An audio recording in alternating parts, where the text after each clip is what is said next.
बांकी निर्वाचन मंडली रे ठिकादारी और पीसी पाई उभय बीजेपी और बांकी जनता दल मुहांमुही नहीं बर्षिछंती बांकीर पूर्वतन विधायक। बांकी और डंपड़ा ब्लॉकवासी बन्यारे हैरान होथिबा बेले लोकंक समस्या को न बुझी दुईटी जाक ब्लॉक रे निज समर्थक माने ठिका काम करिबा एवं पीसी कारबार करबा को नै ब्लॉक कार्यालय रे मुहांमुही स्थिति सृष्टि होइथिला। निजर दबदबा जाहिर करबा पई ब्लॉक कार्यालय रे करुथिबा नै सांबादिक सम्मेलन रे बर्षिछंती बांकीर पूर्वतन विधायक देवाशीष पट्टनायक। आगामी दिन में महादुर्नीतिर पर्दाफाश करिबो कांग्रेस बोली देवाशीष पट्टनायक कहछंती।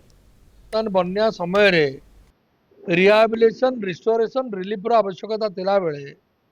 चंदा आदाय करिया पई बिल करिया पई बर्तन पॉलिटिकल पार्टी रो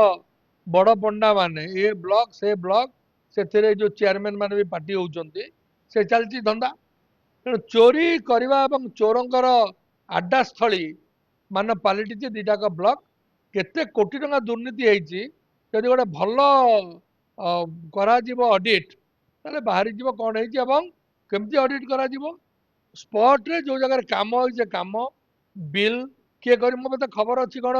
गोटे गोटे जगह जो कम हो एमएलए लियाड डबल बिल से जगह एमपी लियाड डबल बिल अच्छी मो पाखे निर्दिष्ट प्रमाण मु चाहूँगी सब कलेक्टर वीडियो को बिल मत दिंतु आम भी निजे सोशल ऑडिटिंग करवा कहवा कारण दुर्नीति को लोप कर समस्त कर्तव्य।